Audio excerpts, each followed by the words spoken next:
everybody? Happy Saturday to you. I hope you are having a great Saturday and an amazing weekend so far. My name is Don Terrell, and I want to welcome you to another great episode of The Color of Motion, where I like to say, hey, stories come in all shades, and I highlight people of color and diverse backgrounds in the industry of motion graphics, animation, visual effects, cartoons, and comics. This space that you know I'm ecstatically crazy about. Like I said, you know the drill. Hop into the comments. Say, hey, where you tuning in from so I can give you the shout out that you so richly deserve. But I want to thank you. Like I said, we are here each and every Saturday afternoon, 3 p.m. Central Standard Time, live on the YouTube channel, LinkedIn, and the Facebook group and the website for the show. So, like I said, I cannot thank you enough for joining me each and every Saturday. Give me a little bit of your time. I know you don't have to, but I appreciate you do. And like I said, I appreciate that you tune in each and every weekend. Like I said, we're live on the YouTube channel, LinkedIn, and the website and the Facebook group. But I always recommend that everybody hops on over to the YouTube channel, subscribe, hit the bell notification, get plugged in so that you're notified of when new content goes up on the channel and the show goes live, and all that good stuff.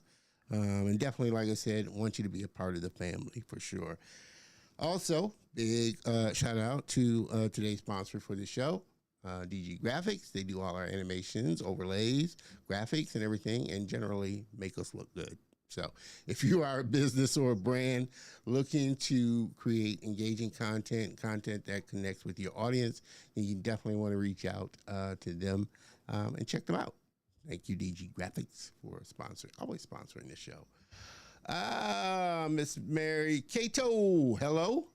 How are you? And thank you for joining us. Like I said, I'm super looking forward to today's episode. And want to thank you, like I said, all of you for, like I said, last week I didn't do a live show because I had some dental work. That's why I did not do a live show. I started to do a rebroadcast, but decided not to.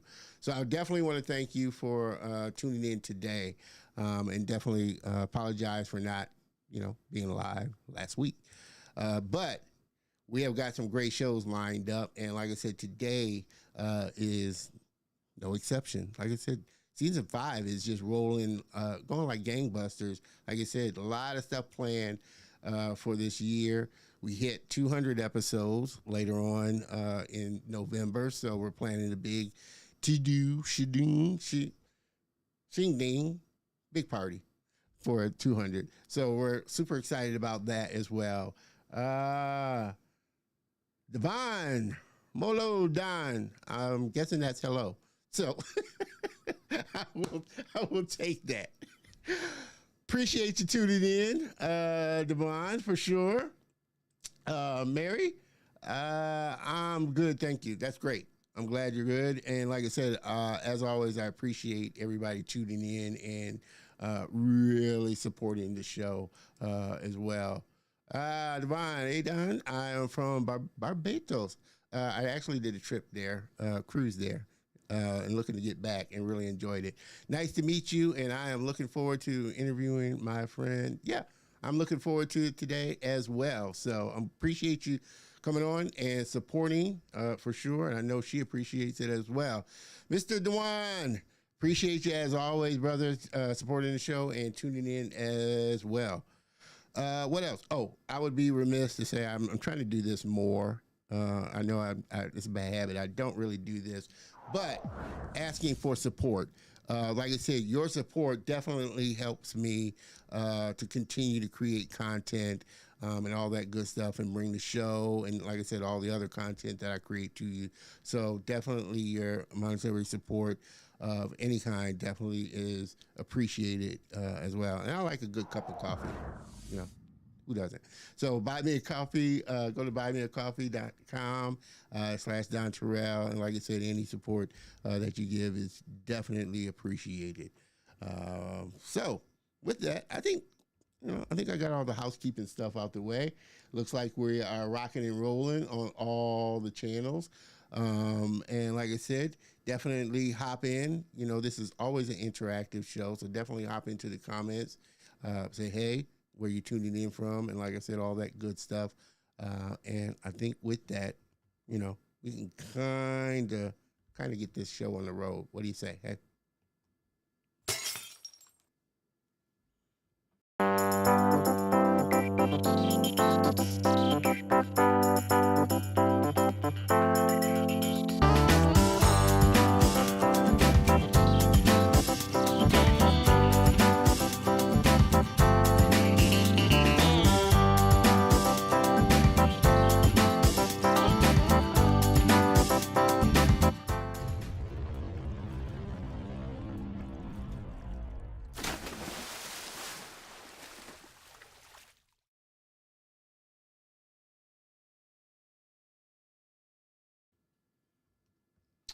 Wow. And we are back and ready to get this show on the road. Like I said, I am super looking forward to today's episode and sitting down and having a fun conversation with my next guest. And without further ado, my next guest, she is a writer, director, mother, activist, and all around good human being. After lecturing and writing for live action television, she stepped into animation as a staff writer on Netflix's SupaTeam 4. Then as an executive creative consultant and writer on Disney Junior's Kiya and the Kimoja Heroes. After directing her short First Totem Problems as part of the Disney Plus Kizazi Moto anthology, she now works as a showrunner on Azania Rises. Azania Rises. Wow. Also working as a development exec for Triggerfish Animation Studios. A Salzburg Global Fellow and recurring jury member for the MIPCOM, we'll ask her what that stands for, Diversity and Inclusion Awards. She is also a director of an advocacy and support group for female identifying and non-binary persons in animation. She continues to work in both animation and live action with her own unique focus on youth development and education, the African narrative, and social gender-based subject matter. Everybody, please help me welcome my very special guest and friend, Miss Tshepo Moche. Hi, Don. Hi. Hello. Applause all around, Tshepo. Thank you so much for coming on the show and being a part of the Color of Motion family. I know it's late. Like I said, she is over in the motherland, South Africa. So I always appreciate my African brothers and sisters coming on live because I know it's kind of late there where she's at. But thank you, Tshepo, for coming on. No, thank you for having me, Don. Absolute pleasure. Like I said, it's a good way to spend a Saturday late evening. Very good way. Thank Yes, it is. Again, everybody, please hop in. Miss Mary, appreciate she gives you all the applause. Miss Mary Cato, appreciate you coming on, Tshepo. I always like to start because I'm always curious what kind of kicks it off for a creative person that gets them going when they were young. That thing that kind of caught your attention that really drew you in initially into the industry of, just writing and directing and storytelling. What was that thing that you saw or that just captured you early on? Well, I don't know if I can like specifically from memory bank pin something that kind of said you are a writer, you're an artist, you're a creative as such. I think, it's just what was in there and I Mm-hmm. slowly found my way through it. So as any kid, you go through the paces. I loved my art in general, but I Yeah. was also a big sports girl. I was a very big Okay. sports girl. University as well. I did the classic things of Yeah. going to study law and psychology because this is what we do as Yeah. coming from a black family as a female, we're going that route. Yeah. And I yeah, one day sat in on another friend's lecture and the guest lecturer was a writer and he was speaking about storytelling and yeah, I just fell in love. And, I also did what artists do, and I dropped out of my classes and joined a writing class. Didn't tell my parents for a while, until I was sure that this was my calling. I was like, I better be very sure. Yeah. Well, And that's another thing I want to talk about too, as far as just the dynamic of your parents or just, people in general feeling like animation and this is something that's a viable mm, thing, and that, I find that that's what a lot of the creators, especially over in Africa, there's like, well, my parents aren't like, necessarily kind of thinking it's a yeah, thing to do. yeah. They want me to go that route. Was that something? Obviously, you didn't tell your parents, so it was a thing that you were really kind of worried, concerned about. Yeah, no, well, I mean, my parents definitely very supportive across the board either way. I think, like many a parent coming from many generational spaces and economic backgrounds and history, you're Yeah, just looking for the best for your kids, yeah. and sometimes the best takes the shape of certain, industries. But my sister was already in the industry as well. She's a Oh, okay. producer, she's a Oh, live okay. action producer. So she was already in the swells of things. So I think they had already also had a taste Yeah, of, the struggling artist, and yeah. we're here for the vision and the art and the impact. And they were like, can you pay your bills? Can you feed yourself? That's their The yeah. That's usual. their bottom Yeah, line is can you the pay your usual, bills? right? Yeah, but already, like, even in their own forms, of my parents were artists in their own forms as well. So Yeah, getting into it, was being exposed to it, was something I'd grown up with already, and yeah, it was around me. So having access to wanting to be a filmmaker wasn't a hard step. yeah, Having I went from film into TV specifically. That leap was also taken, intentionally, because the people I was trying to speak to, the people's stories I was wanting to share and express. TV was the dominant feature. They couldn't really afford to be watching films or have yeah, access to computers. So it's yeah. that kind of space. I shifted to TV. And animation, honestly, was not even remotely in my Mm, viewpoints, like, at yeah, all. yeah, Until I landed on Super Team 4. I thought I had already journeyed as far deep into film and being an artist as one yeah, could. yeah, Yeah, which is interesting for me that it only came up well, not much later, but later on in my career, and that it was never, I wasn't exposed to it in film school, in yeah. the artist of it. Yeah, so that was Well, cool. was that a hesitant jump for you when that was brought up to write for animation? Were you thinking, well, there's something I hadn't done before, or was it just writing is writing, or was it's a challenge, it's something that I hadn't done before that I want to do?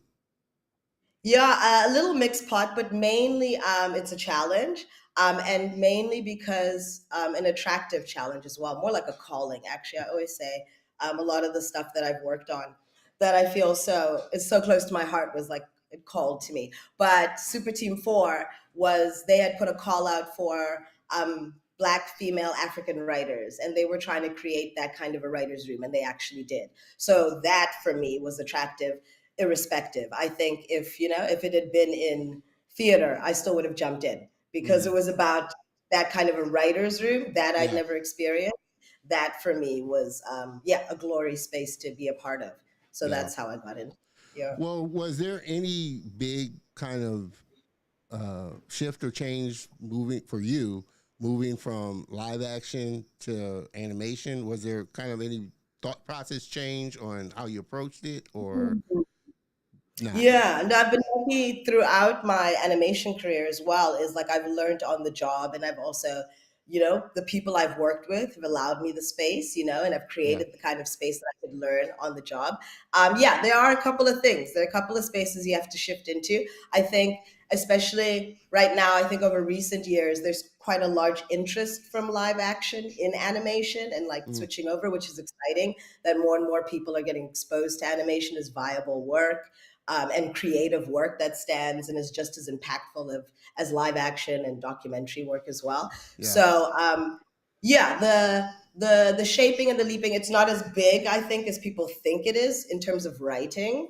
I think when you get into directing and the technicalities of animation, it is a different world. Yeah. And I'm still growing and learning in it. But from a writing perspective, it's not as large a leap as people think it is. But there is a framework that I learned in animation and live action that is, it just calls for it. It's different. Live action, you stage differently than you storyboard in animation. So, you're thinking differently when you get to that spot. But it's lovely. Once you get in it, it's not hard. It's not as Yeah. hard as we think it is. Story is story. It holds True. across the True. mediums. Yeah.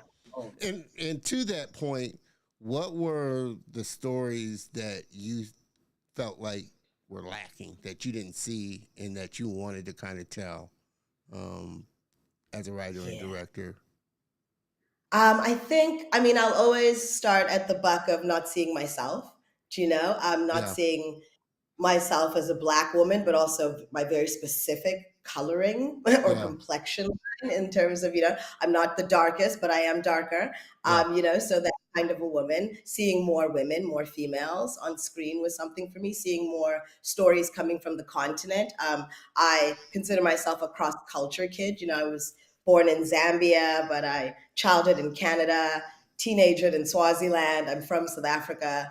I've traveled across many different countries. So the continent is very important to me.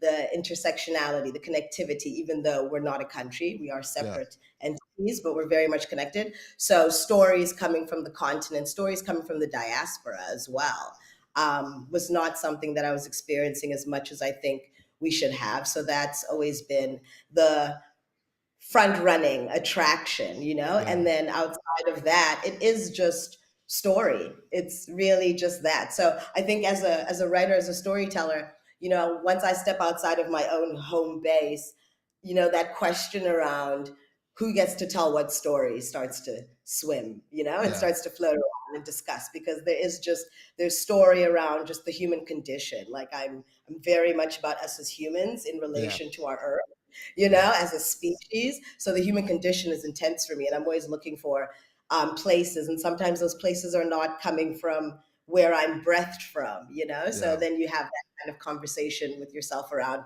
how do I pay respects to them in a certain way, but still have access to that story, because I think what I'm trying to tell is has worth, has value Yeah. in the Definitely. conversation. Yeah, Definitely. yeah.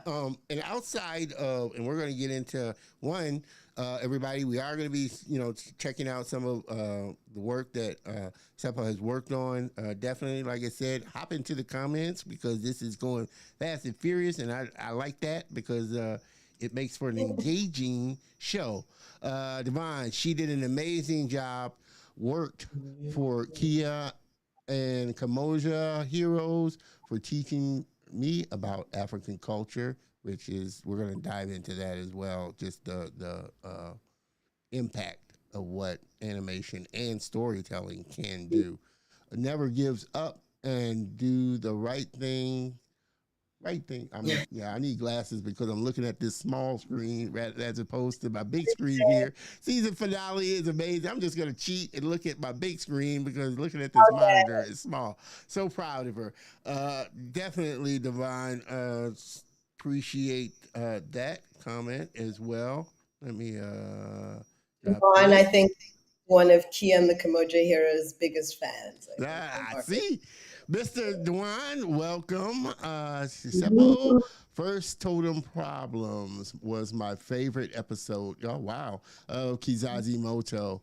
Had the it had the cartoonist style and all the shorts, and out of the all the shorts, so it spoke to my taste. Yeah, he has a really kind of cartoony style. Yeah, Dewan nice. does. So appreciate that Dewan. I know she does. Seppo does as well. SupaTeam 4 and Kizazi Moto are amazing too. I'm so excited to watch more African storytelling in the future. I'm going to jump over here because I definitely want to show some of the stuff that you worked on. But I'm curious because obviously, like Kizazi Moto, Super Team 4, and a lot of the stuff you worked on is, has, especially the ones that, partner with Disney, and have, that big studio behind them, has obviously made an impact over here in the States. And we're being amazed by the stories that are starting to come out. But I'm curious, have you seen what internally has the work that's been coming out lately made impact wise on Africa within the industry? Have you noticed? Yeah, I mean, I think yeah, there's been a lot, I think, even just in my small corner, because I think I'm still like cracking into like, I think the industry on the continent, which is really exciting. But I do think I think there's like such an energy and a high frequency Mm, around and a confidence as well. I think there's a larger level of confidence in yeah, wanting to put our work out there and putting our work out there and taking those chances in a certain type of way. So that's been really interesting, having worked on some of these projects and seeing the impact that they have, as well as other projects that I don't think get as highlighted as such because they don't quite have these large machines behind them, yeah, right? So behind them.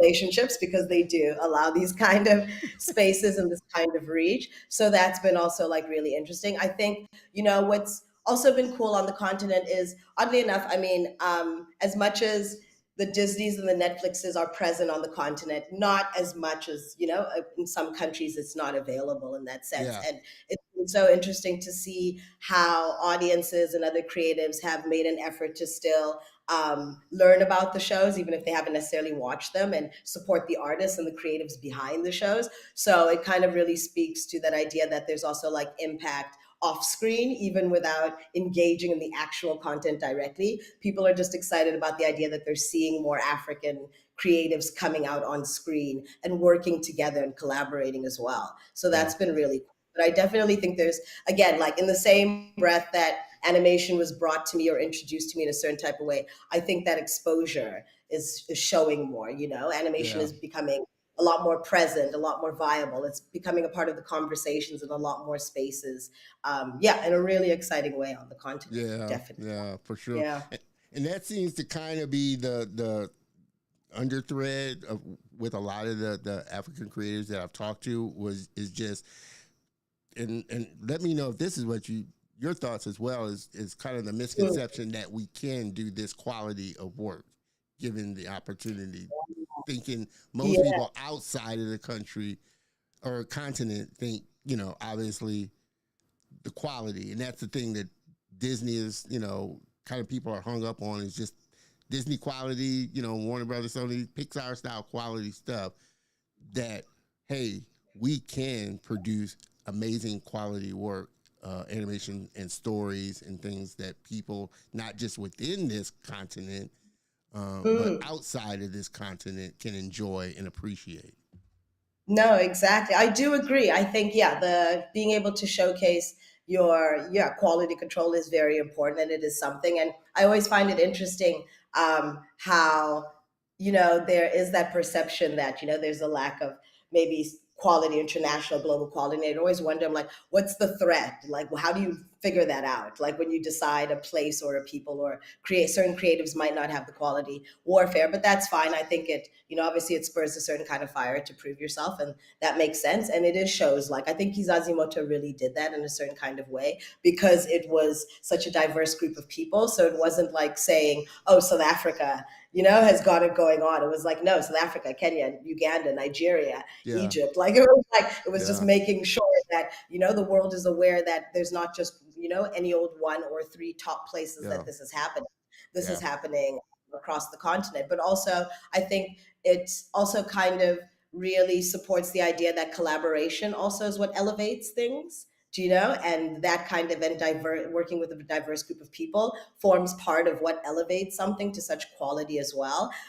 But I do understand that perception as well because I think which is a natural state of being, you create something and you work with certain people and you've worked with them, so they've been tried and tested. So you stick to that pocket because that makes sense. So yeah, it is always exciting when people are able to step out of their pocket for a second. And Kizazi's, one of those spaces. I think SupaTeam 4 was also one of those spaces. Even Kiya, all the projects, I think yeah, on some level were able to step out. They recognize that they're in a position that they can, because sometimes you're not quite there. They could, and they did it, which is always exciting because sometimes people don't do it, even though they can.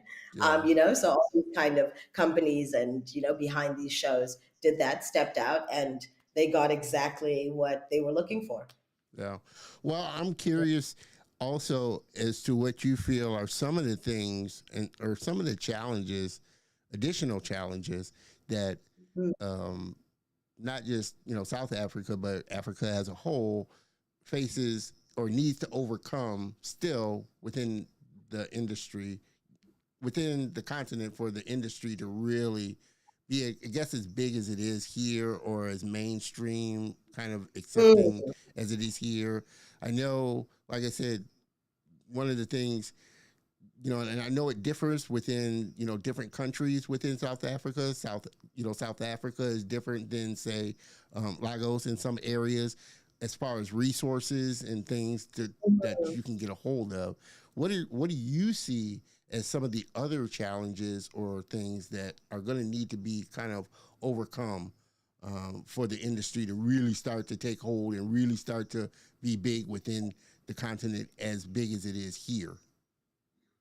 I think, from a mainstream space, like I said, I think it's not something, if I myself only kind of really saw animation as an industry and a medium of storytelling 8 years ago, I can only imagine like what's been going on, or rather how it's still growing in terms of like reach and who it's tapped. So I think it really is in that space where people are learning about it, that it exists as a form of storytelling, of filmmaking, of, cinematic warfare that's right up there with, like I said, live action and documentary filmmaking. And if anything, that kind of cross medium of, docu animation is a beautiful way, I think, to elevate story as well. So I think people are starting to learn more about it right now. So that is one thing, not necessarily a challenge, but definitely something that is, making the pace kind of very steady, a little slow, but in the right ways. Growth takes some time. Take So I some. think that's one thing. Yeah, I mean, funding is definitely a crunch. I think a lot of what we're experiencing now, the world is experiencing, the industry as a whole is Yeah. experiencing. Right. So, not to say we're kind of lucky that we've been slotted in at a time that we're sharing it with a lot of people, but I think there's a little cushioning in that. You know what I mean? We're not running this in our own little corner. It's like, oh, it's all Yeah. of us.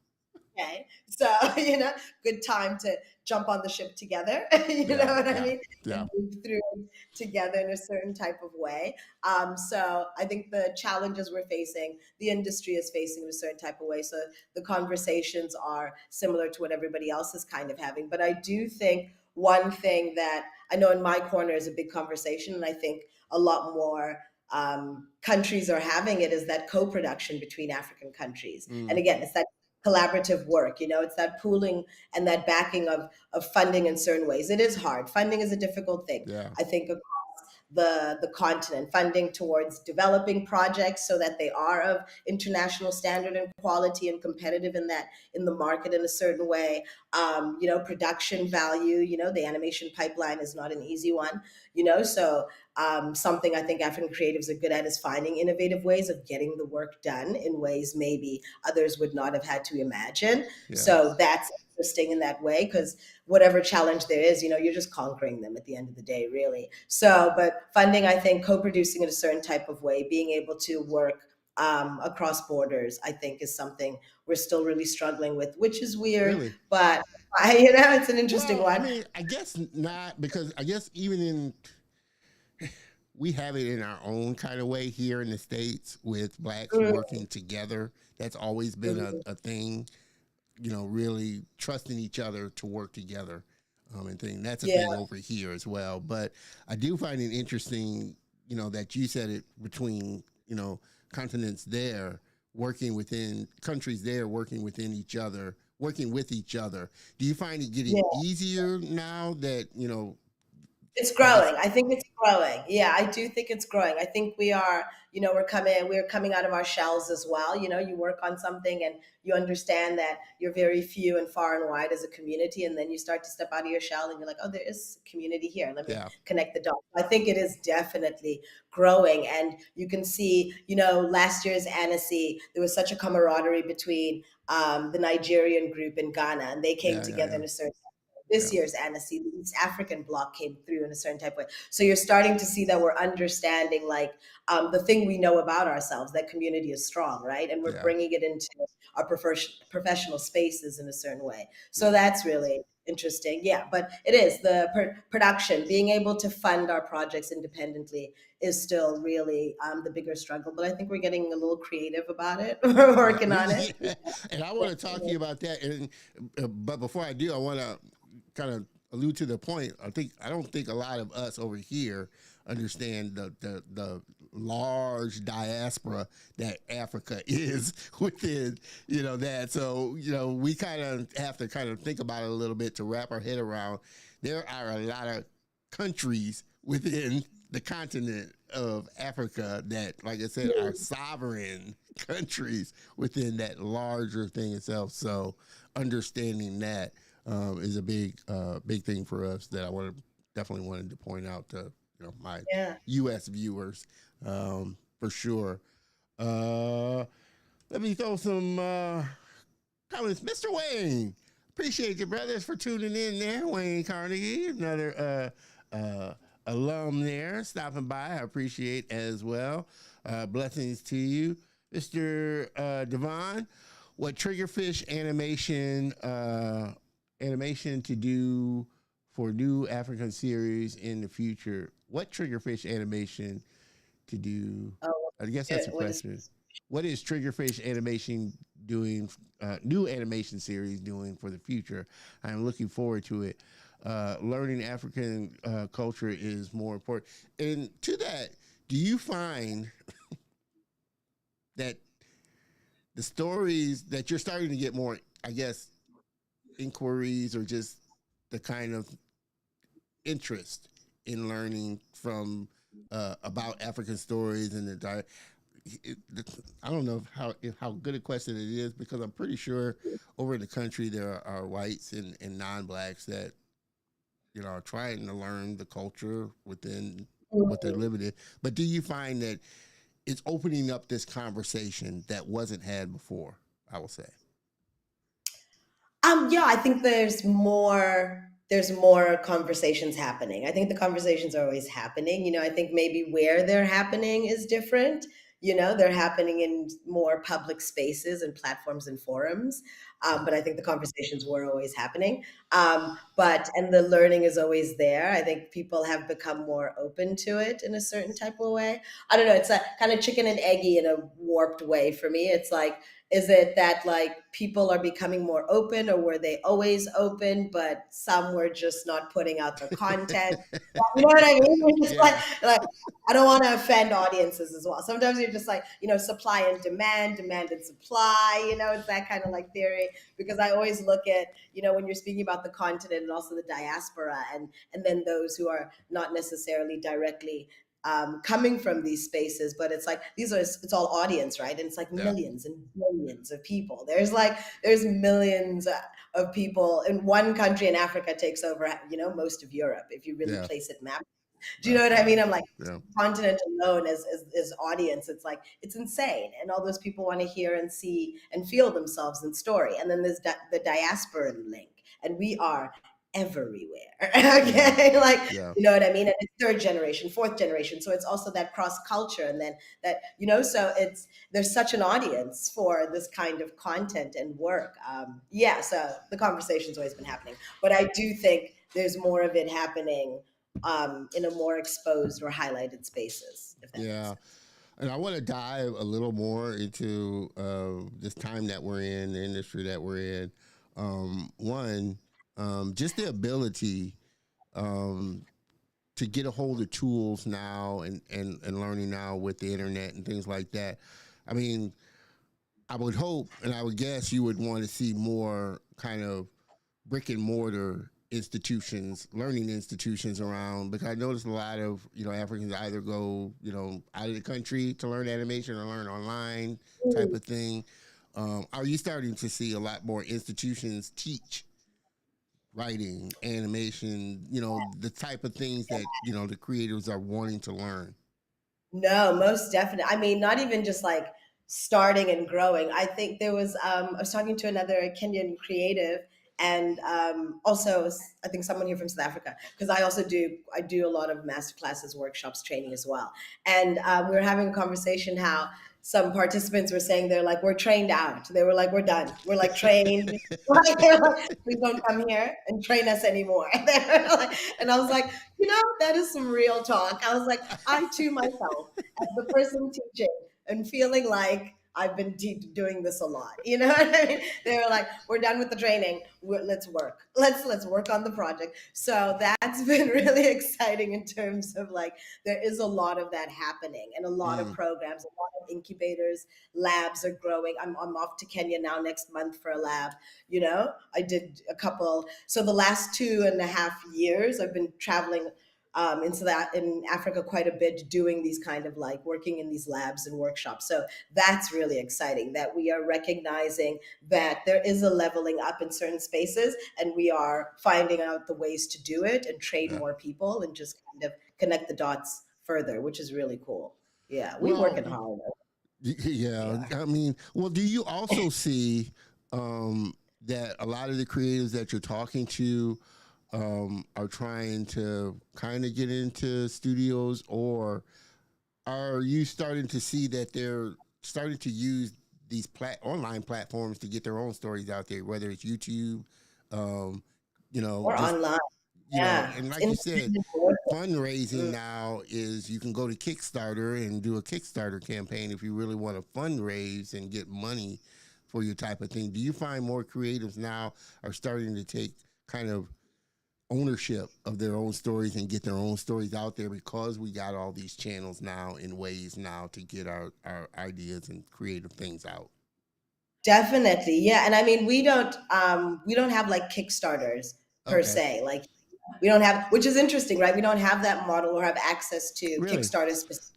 Well, W- Kickstarter in itself, there's Well, a any type of, couple. do you have any type of self They funding? are some funding, yes. They are those kind of like funding, those public Okay. funding like streams, which are Crowdfunding. growing more so as well. But it is interesting that like, it is independent work. It is. People are trying to find ways. And again, like I said, there's this level where the industry in itself is having those conversations, right? Already talking Yeah. about exactly, right? This is the conversation. Is it webtoons now? We're back. YouTube is back. We're living our YouTube lives again and looking for different independent ways to get our content out there. So that's really interesting that it's happening at the same time that, the continent has also been doing it and is still just doing it. Because Well, do you think again, that for me, puts pressure on the studios more as well? I mean, how do you think that affects studios and their thinking? I think it. I mean, I think I'm not entirely sure. I don't know the Yeah. studios, but I think it is affecting their thinking in the spaces of also. I think some studios are also thinking in that way as well, which is that like the leveling out, right, of these different spaces because of what's happening. Sometimes tragedy also begets, a little growth. You know what I Yeah. mean? So Yeah. like everybody kind of coming into the same kind of room and having to all go, oh, I think we all need to make an interesting plan or a new plan or open ourselves up to different ways. But I think it is making studios shake quite a bit, and it it should, Yeah. competitively speaking. Well, You know, you're cutting out you that know, kind of middleman to where you could talk directly to your audience and give your audience directly, you know. and they can talk back to you as well in a certain type of way that Yeah. also like allows. It's that thing that we are saying about like the audience has always been there. Sometimes they're not asking for it, but sometimes we're also not giving it to them for them to ask for it. Yeah. So it cuts it out to also kind of see, okay, if this middleman isn't there, or is that direct line, like it's testing the waters, because I think Yeah. also those conversations on what's blocking, what doesn't block, what is hindering, what is not. It's like, well, now we're going to see, we're seeing it, like, is Yeah. this a block, is it a block, is there a way to just all exist in the space, which is what it should be, right? There should just be all these different avenues and you allow people choice, Yeah. because that's competition, entertainment and competition, right? Healthy. You, what did you learn from your first short that you directed, first Totem Problems, as far as directing and storytelling, what was your takeaway, and working on like projects like Kizazi Moto, where it was a really part of a really big project. So what were some of your takeaways working on those? Massive project, right? I think my biggest takeaway was, it was my first time directing, and I had never really had directing in my soul. Like I was like, I am a director. I knew I was a writer, and I knew something would present, and Kizazimo to present, and I was like, oh yeah, I want to direct. And it was mainly because I felt like for a space that is so unknown to me, and a space that I knew I needed a certain kind of room to be comfortable to learn and grow and be vulnerable. And what a great place to do that when you're working with Disney and Triggerfish, who they won't let you fail, right? Yeah. They can't let you fail. So this is the perfect place for me, at least, that I was like, this is the place to play. I was like, if ever you're gonna play with Disney and Triggerfish, in that way. So it was a great opportunity for me to figure out what kind of director I want to be, more than the one I was on the film, if that makes sense. So yeah, I learned that, what's happening off screen, like I said, is really important to me. Some maybe even sometimes more important than what I put out on screen. How we work off screen, who I Yeah. work with, how we operate. That for me became a really big thing. But also again, just the technicalities of learning animation on screen. That was amazing because I really did learn on the job with Kizazi Moto, and I worked with Wow. such amazing artists that they allowed me. I'm serious, Don. Like I went out. I'm always honest about it. Like I used to get sent, animation tests and coloring tests, and they'd be like, "Here's a new version. And I'd be like, and I could easily say, I'd be like, "What am I looking at?" Because I would sit there and be like, okay, so what am I Oh looking at?" man. I would have my artist, you know what I mean? I'd have my animation supervisor sit and he'd be like, okay, this round, it's, like, it's like, look at the arm, look at the limbs, just look at the limbs. And I'd be like, okay, got it. And you know what I mean? And sometimes they wouldn't tell me what I'm looking at. And I would look at stuff and just instinctively be like, that's not sitting well, that isn't. And then it was almost like this fun test with my friends. You know what I mean? I'd be like, this didn't feel right here and here. And they were like, yes, you're okay. We're going to fix that. So finding my own eye as well, my eye in terms of the world of animation and color. Yeah. That That's was, amazing because a lot of people would have let a situation like that and working with, even though they gave you the room to kind of learn and grow and, mm, didn't put any pressure, a lot of people would let pressure get on them doing something for Disney and, just trying to get the Disney thing down. They would let that pressure kind of get on them. For you, was well, that just never a thing where it kind of stressed you out or, what you were working on or, that type of thing? no, no, no, it didn't. But I'll tell you why. I was like, because I'm going to say it again, right? It's Disney. They've got it. Yeah. Like, it's like they know what they're doing. They've got it going on. My little old soul is not going to come here and burn Disney down by making by growing in myself in that way. So Well, did you also feel a pressure? Because I know, like you said, the pressure to do something there was good, not pressure. only for Disney, but for the continent, because you That's knew yeah, what that's you what were doing. there was a pressure. There's a natural pressure because I want to do a good job, like just in Yeah. myself, like do a good job. But as an artist, I want to put it out there. And it wasn't. And I think we all felt that as directors. We all felt like, and we had these conversations where we were like, okay, we're doing something. It's with Disney, so like levels. We have it outside of Disney. We have this opportunity to put ourselves out there to the world. And your ancestors are ringing, your mother's traumas are ringing, your childhood, like you got everything. You're like, what am I telling people? What am I doing? My identity, my people, so much. And I remember one of the directors, one of the Egyptian directors, he sat there and he looked at all of us and he was like, I'm not going to say the words, but the hands will tell you what he said. He was just like, forget it. He was like, throw it out the door. He was like, and we really all went, yeah, you're right. It was like, throw it out the door. But it was more saying, like, it was all of us recognizing that also, like, the things we were discussing are innately inside us. So we don't have to bring it, in thought. It exists in ourselves. So it's like throw it out from a pressure, from a mental pressure place, Yeah. and just be. Like if Be. you're just being, it literally, and it poured out into our work. Like this idea of like, there were certain points where we had mentors like reminding us that, don't forget that our people move in a certain way. Like, it's like, I remember sitting with one of our mentors and he was looking at one of my characters and he was like, is that how your grandmother moves? And I was like, well, I mean, she's an old lady. And he was like, yeah, there's old ladies. He was like, but your old lady, Yeah. yours from South Africa, from your house, like Yeah. around the corner, like moves differently. And remember, he's like, remember that when you guys are making this film, that yes, you're making it for Disney and for a global audience, etc., and so forth. But you're making it for yourself, or you're rather, this is a space for you and it should be shown there. So there was a lot of the pressures, but when I say working with Disney was a pressure, it was a healthy pressure. It was and also the difference between, at least for me, I wasn't working for Disney. I Yeah. was working with With Disney. this. And that was those small reframes for me, I think matter. It was a conversation I had with my production team, Giraffic Studio from Egypt, amazing studio, when we started working. And there's a pressure, the production studio, there's this pressure. And it was like, we're working with them.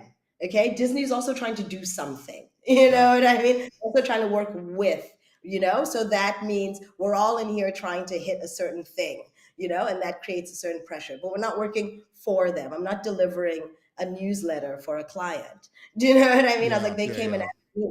Yeah, and it's that thing. They came to ask me, do you have a story to tell? And I have a story to tell. The same way we like to say as directors, working on Kizazi Moto wasn't like this massive like fire lit under us. We were already burning. We were Burning. already Yeah. burning. Our fire was burning. Disney and Triggerfish came in and they fed the fire. And when you feed it right, Kizazi is what you get. You get that Yeah. kind of amazing work because you fed a fire correctly. But they didn't they didn't create the people who worked on it, but they Yeah. fed us in the right way. So it's a beautiful message in how to shape and hold creatives. So, how far do you think down the line, or how far away do you feel Africa is, where they can primarily fund fund their own projects within the continent? Have entities within the continent of Africa that funds and puts out Mm. studios that are like Disney, that can fund and distribute and put out their own films and animations. How far do you, or where do you see that kind of falling as far as timeline, where you're not? Well, I wouldn't be able to necessarily say honestly because I think different countries are cooking in different ways, are at different levels as well. I think, it's manpower. Like there's certain countries you'll hear quite a bit. You'll hear South Africa, you'll hear Kenya, Nigeria, Uganda, Tanzania.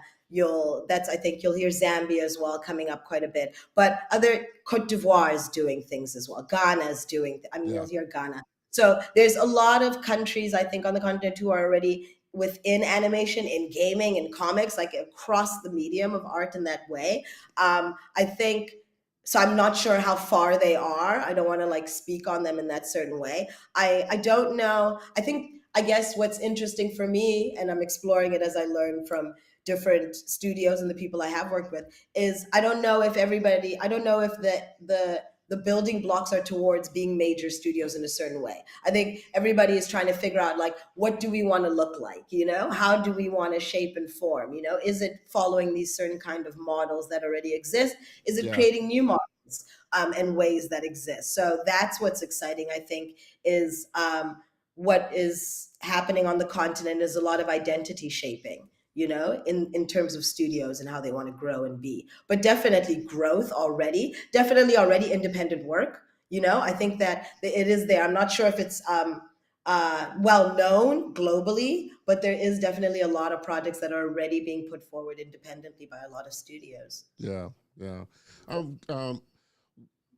Where, what are the type of stories that you're wanting to put out there and see, or like what you were just mentioning, where it's going to go, Mm. coming from Africa and the continent of Africa? Yeah, I mean, in my own corner, I Oof, I mean, everything is just story. I just eat it up. Culture, right? Like I love anything to do with our culture, unpacking our culture, But learning you're our not culture. within like a genre that you're, like Afrofuturism or this or horror. No, Because I want to I talk about mean, Nerve. yeah, nerve. I mean, there's something. I mean, I dabble across the board. I think a lot of people connect me to comedy, which is a correct connection. I love me some comedy in all its different forms. So that's always a pleasure. But I mean, the new project that we were pitching at Annecy, and that we've been sharing around and trying to develop further is called Nerve, and that's a horror anthology series, a female focused horror anthology series. So genre wise, that's definitely where we're dabbling. It's an adult and anthology as well. So also in terms of like the audience, that's been really exciting. And again, female driven, about female stories, stories coming from Africa and the diaspora. So it's all still very interconnected with who I identify as, Yeah. and where I'm from, which is really exciting. So, I mean, it's that space, but I mean, we're also, me and my Play Nice partner team have, we have a primetime series for kids about undead teenagers. Do you know what I mean? So I'm still unpacking my Undead teen years, teenagers. in a primetime series. I'm developing, slowly developing some other series as well. I can't quite talk about, but Yeah. in line with my country and my culture and family comedy fun. I have a live action series as well, a dark comedy one as well with one of my other partners that we're busy developing. So across the board, yeah. But any stories rooted on the continent, rooted from my culture, very specifically, rooted in my gender, rooted in my queer identity, rooted in Yeah. being a mother.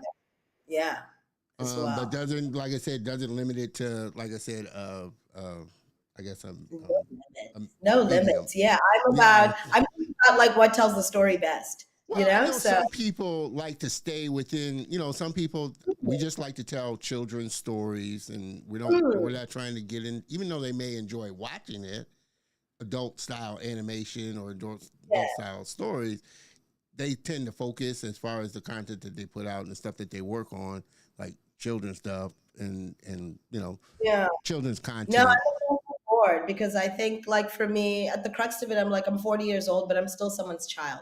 So that age, but so it's like children. There's a time, there's certain stories, and there's certain subject matter that I'm like, yes, this is for the kids, and then I'm operating in that space. Certain subject matter, I'm like, these are the teens. I have a teenager myself right now, so I'm Yeah. naturally also going to continue to bleed into that in that sense. But I'm 40, but I have young kids, so that's why I don't. Yeah, some people focus in, which is exciting. I don't have that in me. I'm about like, what are we unpacking? Backing. The same way that I got on Super Team 4 because I was like, I didn't even know animation, but I was like, ooh, are we unpacking an all female writers room? I want to be there. So I was like, what are we unpacking? I'm ready to be in there if we're unpacking things that are going to keep us growing right. You know what I mean? Yeah. Awesome. And I definitely don't want to leave you, the viewers, out. Remember, we're having a fun conversation with our friend and guest, Tshepo Moche, on the show. Definitely, like I said, hop into the comments and engage with us for sure. Um, as you said you're still in that kind of learning and kind of getting your feet. What kind of, you said you figured out, or you're all kind of figuring out who you wanted to be as a director, as Mm. a storyteller. What did you realize about yourself through that? What kind of director and storyteller did you want to be? I think I'm a collaborative one. I really am. And I think um, I'm also someone who, sorry, I'm thinking about it because I'm really very much in this present state of like this space where I feel like I'm very much someone who collaborates and creates space for others to take ownership of work that we're working on together. So as a director, I'm like, it's ours, it's Yeah, mine, but it's ours type of ours. Yeah, situation. I'm very specific about that we, our film, we are working on this, we are working with. Um, and people taking ownership in a certain way, and that almost, I'm in that space where I'm trying to balance that out with also that idea that a director leads, like I still do need to lead, which yeah, means if ours, but it's mine. You know, so The I'm still buck does attacking. stop kind of Yeah, here. exactly. I mean, it's that crunch time, right? It's like it's all fun and games until it's mine. I'm just like, when it's ours, They we say can do that this. the powers When it that hits be aren't going to come to you. They're going to come to me. exactly. So, They so I think come the to me. interesting thing that I'm in about learning what kind of director I am, because I do Yeah, recognize myself in terms of like, I am one who gives space. I am one who always wants to share in a certain type of way, but I am also very definitive in the direction and the vision yeah, and story I want to tell and the voice I have. So that yeah, balance is always interesting for me. But I think it really just comes down to I know the experiences I've had in my own career, and they've been insanely powerful, also insanely like painful as well. So I'm very much about like how the ways I was treated and held is exactly the kind of director I want to be, and yeah, the things I want to avoid. It's like being a parent. You have kids and you're like, I'm not taking that stuff from my parents, but there's some stuff you take. It's the same way with directing for me. I'm just like, okay, I know I don't want to speak to people in a certain way that I was spoken to, that I knew yeah, diluted my creativity. So don't do that. Speak to people in a certain way, yeah, and watch, see what it does for people. So yeah, I'm also very much a director that's about the, like, I guess, the human behind the creative. So the creative is there, but I just recognize, for me, it's like all your lived experiences, all the things that the human in you is what brings the creative and guides it and shapes it. So I am a very personal kind of director. I like to get to know my yeah, people, the people I'm working with. I like them to get to know me. And it yeah, seems like a big thing, but it's not. It is, when it's intentional, you listen in a different way. You take that in a different way. And I think, even down to, for me, working on the continent and working just with different cultures, I think there's a certain way you can come into a room and let people know that, like, I might not know everything, but I've made an effort to not be holistically ignorant. You know what I mean? In a way that, in very nuanced ways, where, like, I think some people might talk about how it's, you don't see a lot of African women in studios or working in certain positions and things like that. And I always ask people sometimes, like, it's not for a lack of wanting, but do you meet them in the space of where their culture means something to us? So it's not to say, and not from an oppressive place, but from a respectful place. So even you, Don, you're sitting here and you're an elderly man in the space. You're an uncle to me, like, just by its nature and its base. And it's not to say, like, I don't have a voice and I can't speak up for myself. But if you meet me from that corner, then I might respond differently to you from where I know my culture is taken into account. So working in those kind of frameworks of, I wanted to work with an Egyptian studio because I was like, North and South, we always act like we're disconnected. People yeah, talk like we are. And yeah, we're not. It really is still same, but yeah, different. Do you yeah, know what I mean? So it was an opportunity to see that and prove that and work that way, but to enter a space where I had to still understand a certain kind of cultural way. There's a beautiful nuance with Egyptian people where they don't want to upset you. They don't want to tell you something is wrong, and in production that's really weird, right? Like, so it's like, but I wasn't trying to, like, berate them in a certain way of just like, you're not being honest. It wasn't that. It wasn't that they weren't being transparent. It was like I had to recognize the way that they were telling me that something is wrong and they're yeah, fixing it. You yeah, know what I mean? I had to pay attention and not yeah, ask them to step outside how they naturally work with each other. Do yeah, you know? So it's that kind of learning, and that's how I want to work. It's very nuanced in yeah. the way I want to connect and work, and No, it's called, yeah, it's it's so culturally powerful driven. that you said that, but and I'm a big proponent of, like I said, trusting, trying to, trusting the creatives that you bring on, and letting them run their talent like that. Even And it's small. funny that you said that, because I had the same conversation last week, with my guest last week, Lewis. Well, not last week, but the week before, Luis Hmm. Gonzalez, and he had done some work, like I said, on with Ryan Coogler on Sinners. He'd done some storyboard stuff, and he was talking about just how Ryan is really collaborative in how he lets, his creatives, bring their own flavor to his story, but he, still understanding that, like you said, he's the captain of He the will ship. lose. He'll lose He's at got to some point. still Yeah, run at some and keep point, all this stuff he's gonna together, say yes to but no. let Yeah, he's gonna say creatives yes to be who they are, and that's where you'll find that's when you'll get such priceless gems like the things that we no. see in movies, because Yeah, you trust the that's the creatives. ultimate. Yeah, Yeah. alchemy. Like, let people do their job. Also, why are they in the room if you didn't think they could do their job?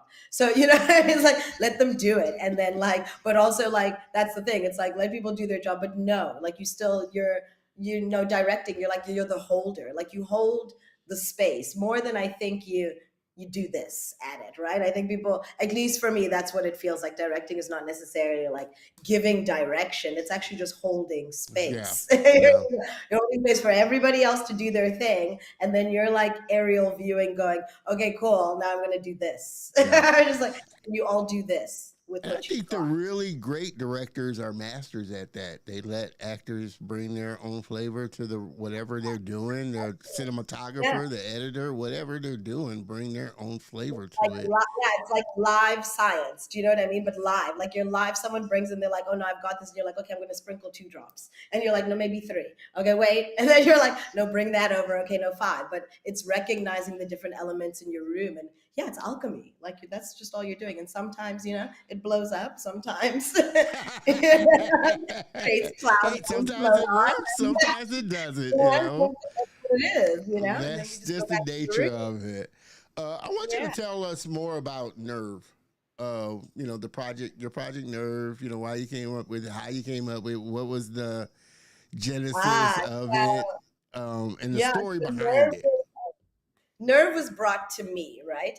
Originally, it's the brainchild of one of my co-creators, Renee Van Rennen, South African creative as well.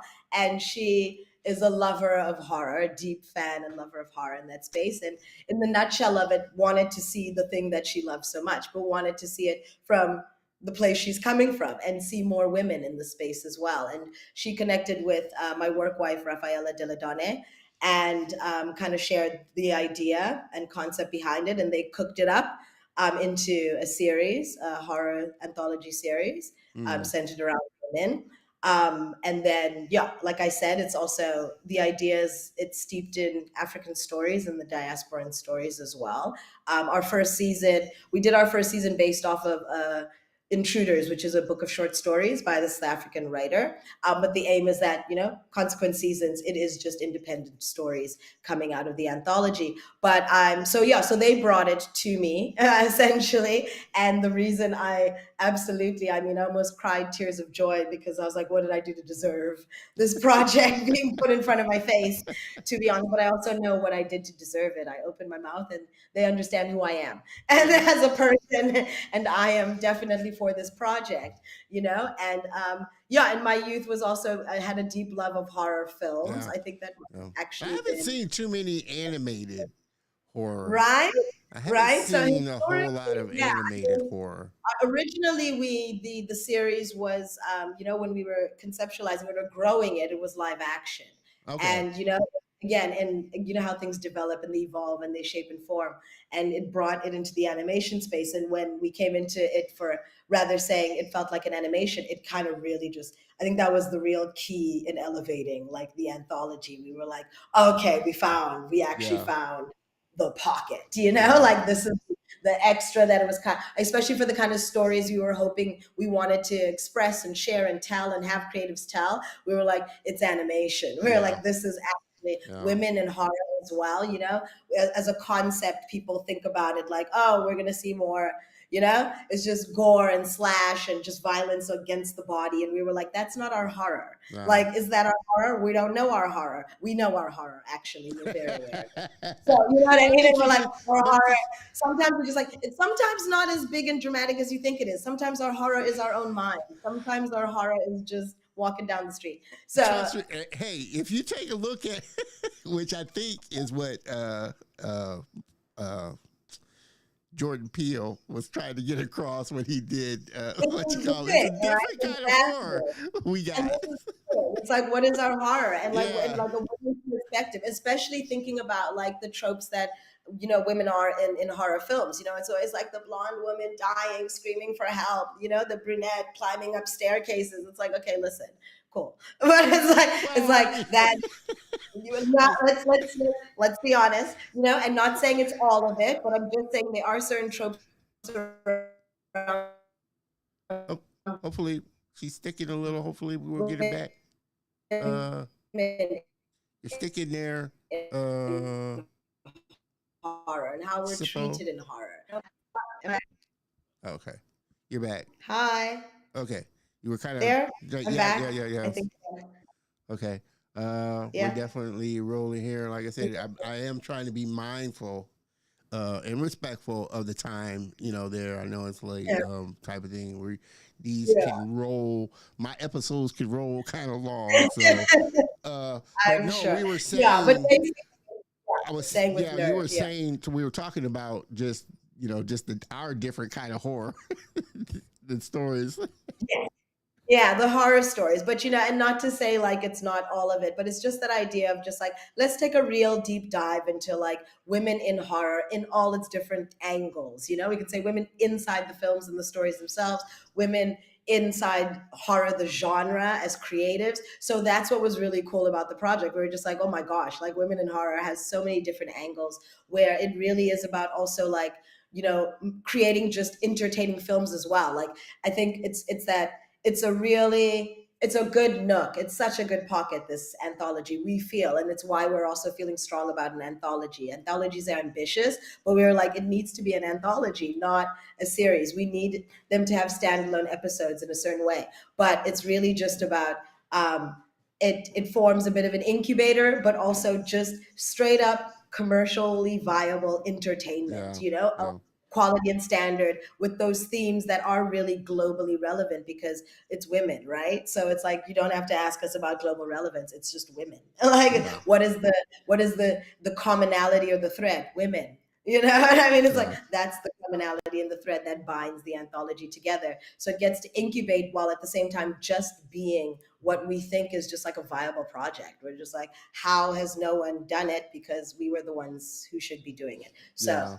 that's the anthology, but really excited about it. Like Well, really. I'm curious because you did say you had taken it to Annecy, and I want to kind of get your thought on just like we talked about earlier. The industry is kind of going through its little thing right now. But In the vague. overall feeling that you got from Annecy was, like you said, really collaborative. I mean, did people talk Hmm. about like the state? I mean, what was the overall talk about the state of the industry?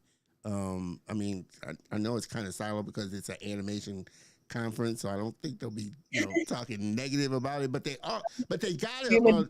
but you got to be aware. Like I said, people are having a hard time. The talk's got to be Yeah. that studios are laying off.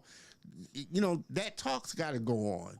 So I mean, No, it does. I mean, it was there. I think last year was a little more of that because it was really. I mean, it's consistently still going on, but last year I think it was kind of the really big in the midst of it, right? Like people were there not knowing if they were going to go back from Annecy and have a job, type yeah, of things, and it still really is happening across the board, which is still really scary.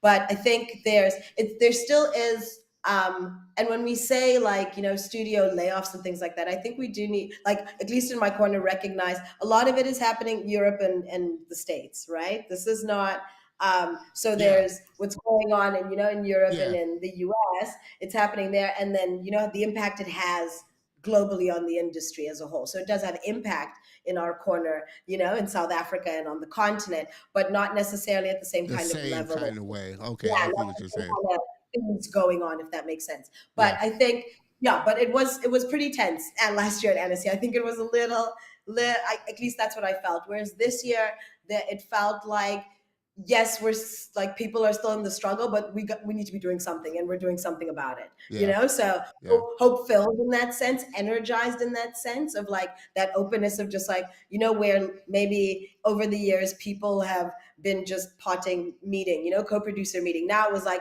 5 studios at a table together now going, okay, and I was like, yes, there's collaborate. You know what I mean? So yeah, I think, again, we don't like things to kind of be breathed from a place of panic and tragedy, but sometimes the strongest things are breathed from there. And it is breeding more collaboration. People are becoming more yeah. open to other things and Oh, other places and new models and, new spaces. So those were the conversations at Annecy, was like, even the streamers themselves were saying, we're not necessarily the place. Where else?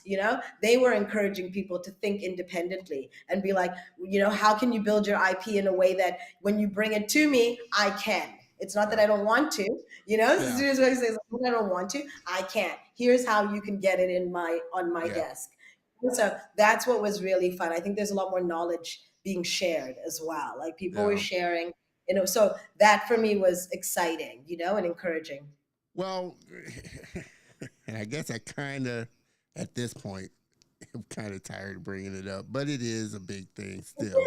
What Bring was it the up. kind of talk about just, AI and studios using AI and your thoughts Mm, about how it impacts what you do or have, just yeah. your overall thoughts about it? I mean, because everybody's got it one way or the other, you know? Yeah, I mean, we were having a chat on another with Anthony actually. On another studio was running some fireside chats, and I love that Anthony from Triggerfish reminded us that he was Yeah. like, I mean, Amy's been here. He was like, listen, it was like, it's taking this specific form, but we've been living in this space of artificial intelligence Yeah. already. Now it's taking a form that we're like that's directly staring us in the eyes. Okay, great. So like, if we start there, but I think for me, people are always asking, is it, a tool or is it a threat? Is it a tool or a threat? I'm just like, no, it's for me the conversation, who's wielding the tool.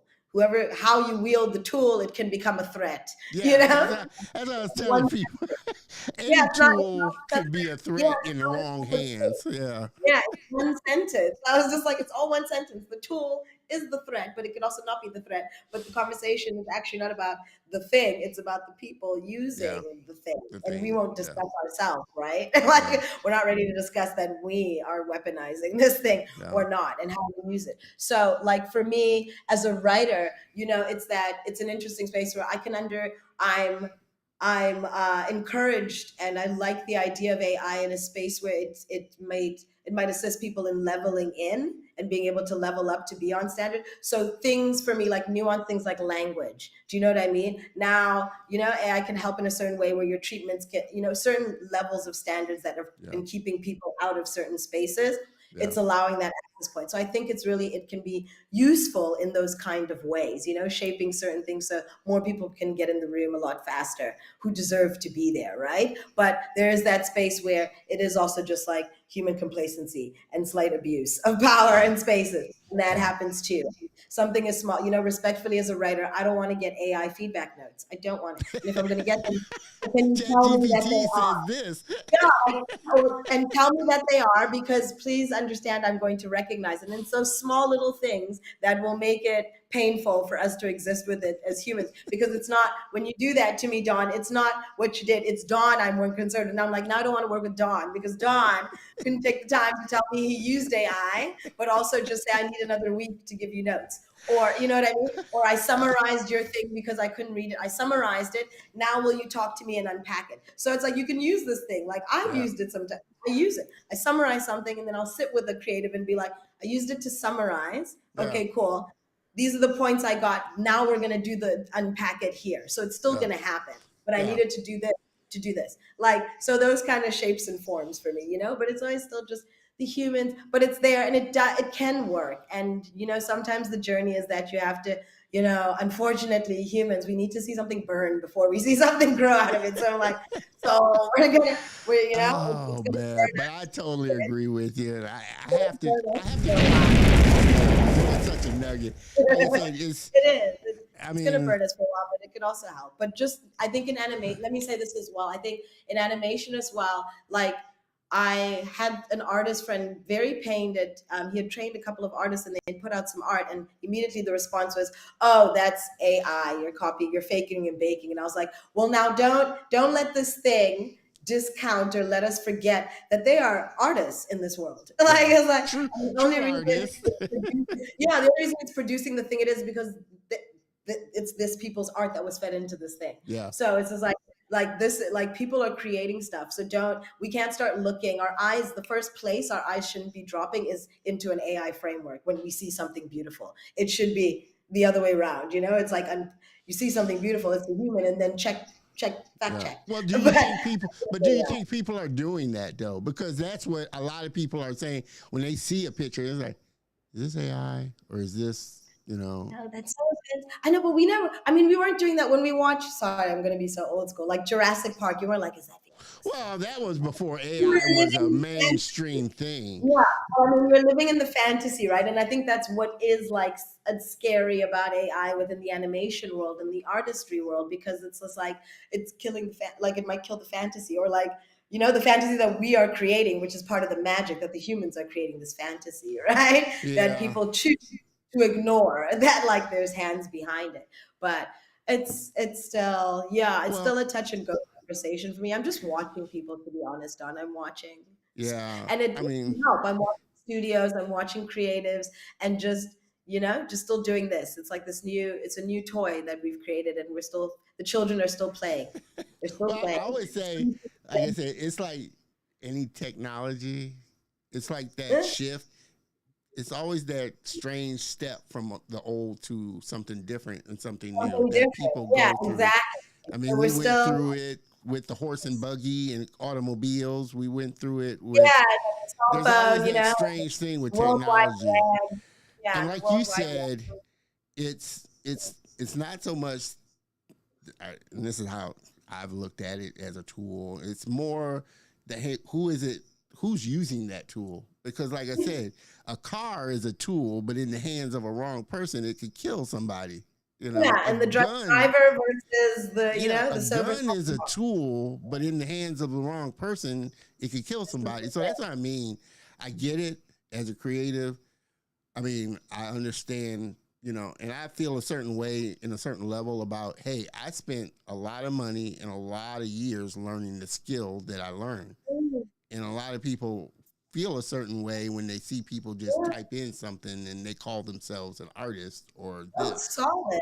you Yeah, I know. do too. But it's the same as like, and I mean, I think it's hitting artists in a different way. But I think these were conversations that were being had when all the filters came through for photographers, where Yeah, everybody's now a photographer, because it's like, yeah, oh look, I can black and white, and it's like, no, this film, and people work on, and there's it's so this it's part and parcel of the continuation of us evolving and creating things and doing stuff, and just remembering that we are in control of it all, and we yeah. need to not get that right. That's my thought. In Like, the end, I like I said, I love Terminator, but I hardly think, yeah, you we know, can't blame it like it's something outside of ourselves. It's like, oh, I hate AI. It's like, no, but I am the thing. yeah, I'm like, I am wielding the thing, so if I hate it, so I I don't hate it. know. I guess Yeah, it's great for story, but for anything else, I don't know. We'll see. I don't know. Yeah, we'll Everybody, like see. I said, we've been having this fun, amazing conversation with our friend Tshepo Moche, writer, director with Play Nice Pictures. I want to talk about WADA and your association with the organization and the importance for you Yeah. about, you know, bringing a light to, gender diversity and the such. Dive a little deeper about how you got into that.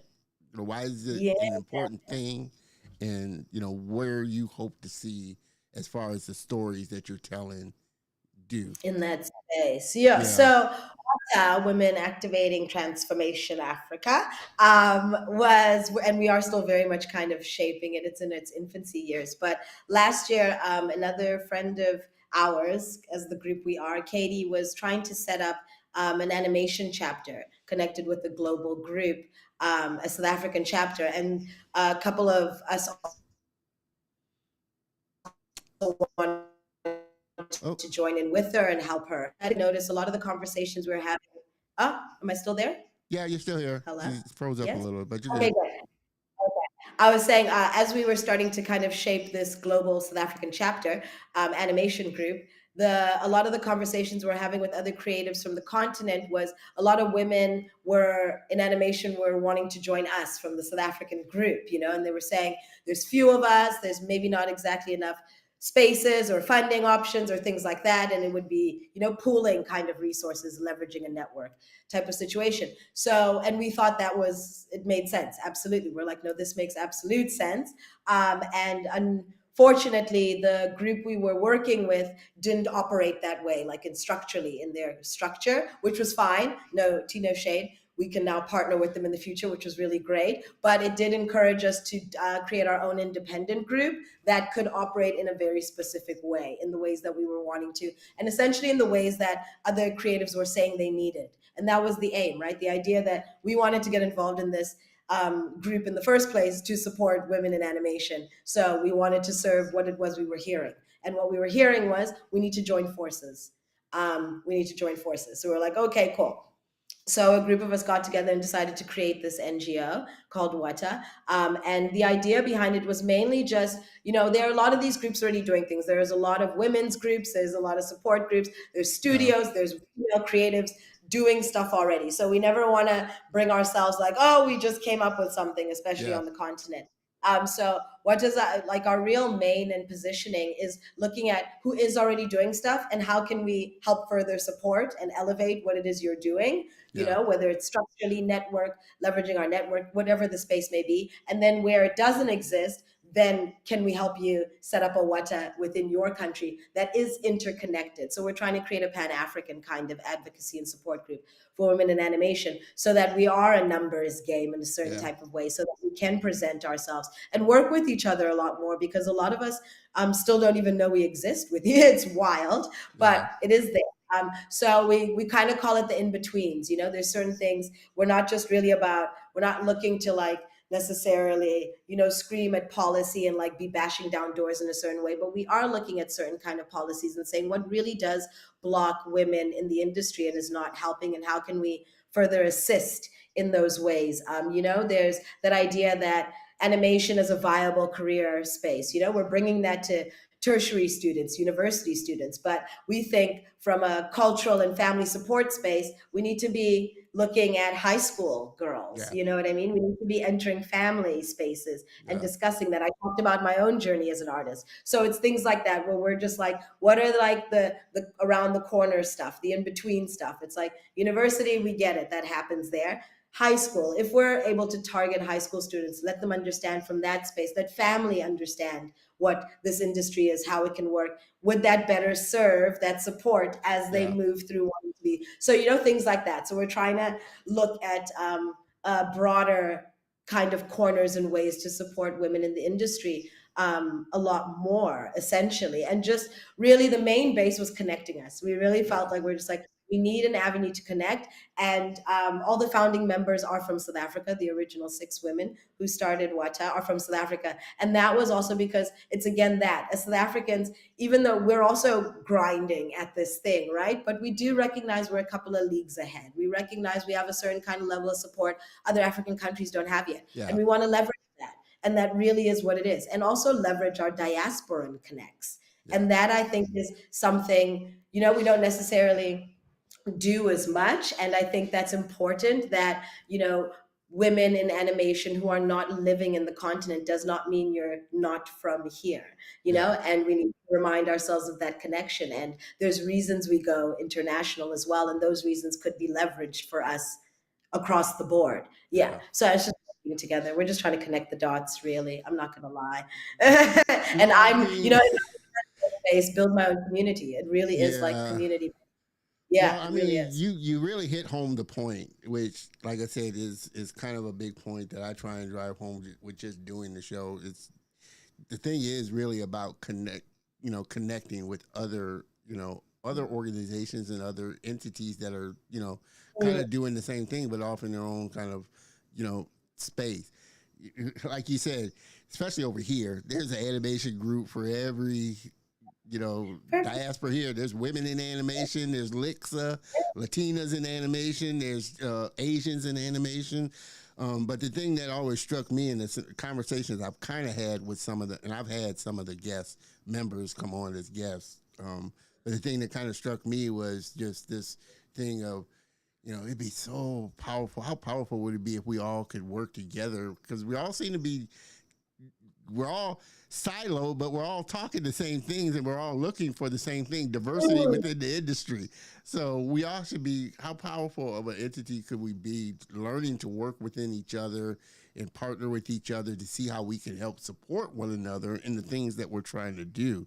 And that's kind of the thing that I try and take moving forward is how can I partner and work with Lixa and the creators in Lixa and women in animation and some of the groups over in Africa. You know, we're stronger together than we are apart. You know, type of thing is my thought. Yeah, very much so. So that's the idea, which is, and like you said, there's so many groups, and that's what's exciting. And it's like the groups got to connect more though as well. We've got to now start connecting with each other. You Connecting know, that's how we and also become more sustainable. You know, because it's a yeah, struggle to kind of hold these kind of spaces as well. So sustainability is something for us. And like we're saying, the training, people have been training, and that's all great, and that's training. It's like, okay, what's the next step? If everybody's saying that they're training, what does, like, well, what is it? Okay, you need work. Okay, well, we're an NGO. How can we create projects where, how can we create training where you are actually working on a project, which is yeah, something I do. And when I do my training, is we don't just train, the studio has to give me a project. I'm like, you're going to come out with an actual project, and people training are going to yeah, come out attached to this project. See how that yeah, works? You know yeah. what I mean? With actual Otherwise, what are we, project yeah, experience. otherwise what are we doing? Like, we're just like, Yeah, what are we doing?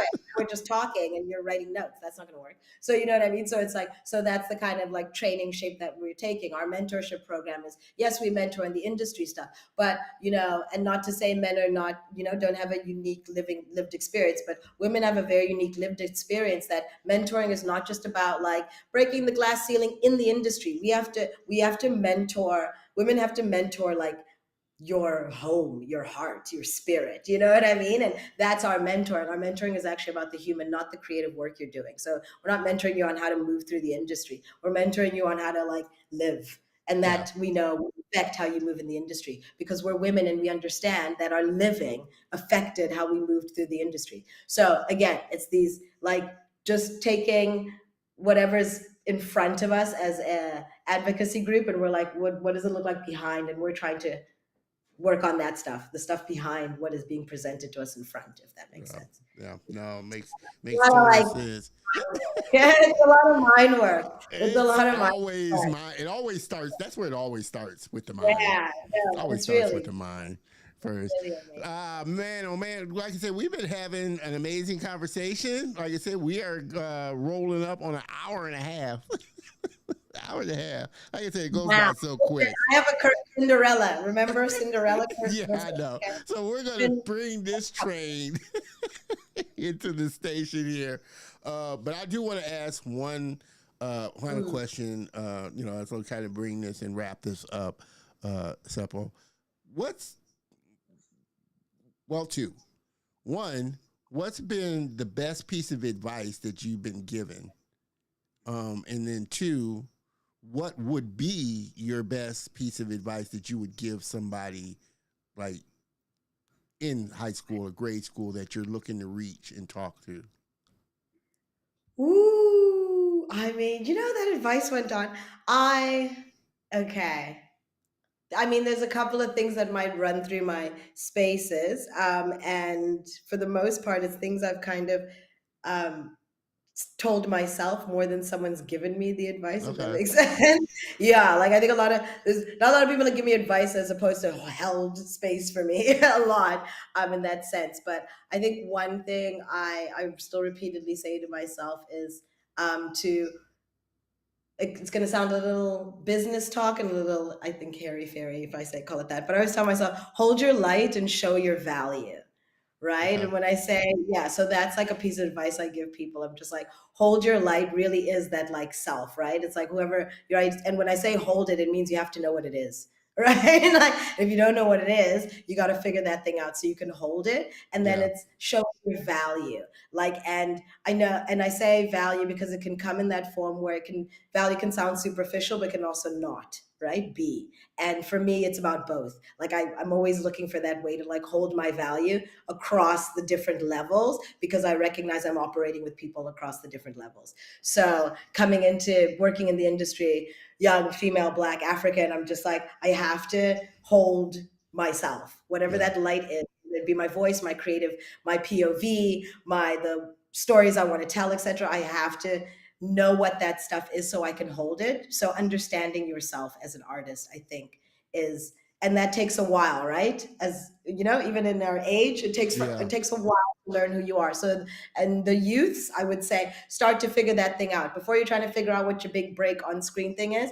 Try to figure out what kind of creative you actually are, because that's the Yeah. thing that you're going to grind up against when you get in all these rooms and you're making your films and doing your things and people push at you. You got Yeah. to know what your light is and hold it, and still be able to show your value, right? So you have to be able to hold it and show that what you've got is good across the board.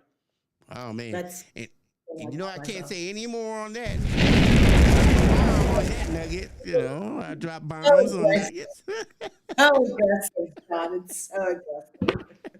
No, that was a great piece of advice there. Definitely know who you are because, like you said, know thyself, know thyself, And and work everything, thine. That's and the work value. Work, thyself. Yeah, work work thyself. it. Work it. Two good pieces of advice there. This has been, like I said, an amazing episode. And again, Tshepo, I cannot thank you enough for giving a little time, especially live, because like I said, I know it's late over there. Definitely, everybody, make sure that you connect with Tshepo. You can find her on LinkedIn, connect with her there, Facebook. She's on Instagram. Check out her work and the work that she's doing. Not only within Play Nice, but with Triggerfish and all the other things that she's involved in. Of course, all this stuff will be on the show notes on the channel. Make sure that you hop on over there and get all of that. But definitely, again, thank you, Tshepo, for coming on and gracing us with your presence, gracing us with this fun conversation. Now that you're part of the family, you're always welcome on the show whenever you're working on something or got something new that you want to just share with us. This is the place to do it. Devin, thank you so much, brother, for let me get this up here. Why am my thing working? Okay. Devin, thank you so much. Oh man, the interview is amazing. I appreciate you hanging with me, Devin. Thank you, Tshepo. I am hope I meet you in Barbados in person. Yeah, Barbados. Yeah, definitely. Thanks for the Yeah. work for Kiya to make enjoyable. Keep it up and tell Matt Day hello. Mark Day hello. Thank you, Devin. Thank Again, I hope this isn't the last time that you will join us. I hope to see you next you. week More uh, time. for sure. But I appreciate you hanging with us and supporting the show. I'm still supporting you and Triggerfish as well. Mr. Dewan, great interview. I appreciate that. I know Tshepo appreciates it as well. You just gave Tshepo an Instagram follow. I know she Yeah. appreciates that. Wow, this has been a great episode. And like I said, I cannot thank you enough for hanging with us and being a part of it. Tshepo, I normally would say hang out in the green room so I could talk to you, but I know it's late and I'll hit you No, up next no, week. go to bed. Go to bed. Yeah, go to bed. But thank you, Tshepo, for being on the show. I will touch base with you next week. Okay. Thank you. Have a good day for it. Thank you so much, Don. This was great. It was wonderful. Awesome. Everybody, this has been, like I said, a great episode. I know Tshepo would have loved to have hung out afterwards, but again, I try and be really mindful of the fact that my African brothers and sisters that come on live, I so appreciate. I don't think too much about we don't really think too much about the time difference, the massive time difference. So it was like almost 11 o'clock there, 10 o'clock, 11, probably 11 o'clock. Yeah, probably closer to 11, 11:30. So it was probably midnight over there. So she had to get some sleep. So I definitely thank you, Tshepo, for joining us. Like I said, these episodes have been amazing in season 5, and it's just only going to get better. I don't mean to sound biased, but hey, it's only going to get better. Devin, I love it, Darren. Keep shining bright, buddy. I plan to, and like I said, I cannot do that without viewers, great viewers such as yourself, always supporting the show. So thank you, everybody, for giving me a little bit of your time. Like I said, season 5 is been going like gangbusters. Next week is going to be no exception. We got another family member coming back and gracing us with the show. I'm so looking forward to our brother, Mr. Scott Christian Saba, illustrator, animator, extraordinaire. He's coming back. Like I said, he's a family member. He was on season 2. We had him on with his Netflix animation, Animal Crackers. So if you have Netflix, I would suggest checking out Animal Crackers. It was a fun animation. But we had him on after that came out, and he was talking about that. But now he's coming back on, like I said, updating us with what's been going on with him. He has a new book coming out, Becoming an Artist. So he's going to come on and talk about the book that he created. And like I said, just what's been happening with him in the industry. You know, like we were talking about, lots been going on. Artists have been having to make pivots here and there. So definitely looking forward to that conversation as well. Again, thank you, everybody, for sticking with me during these marathon of episodes. This wasn't quite the marathon that we had a couple of weeks ago, but it was just as great for sure. And definitely, like I said, thank you for always supporting the channel and showing up. Well, I hope you have a great rest of your weekend. And more importantly, I hope you have a productive week. And I will see you next week. Same bat time, same bat channel. Cheers, everybody. Have a great one.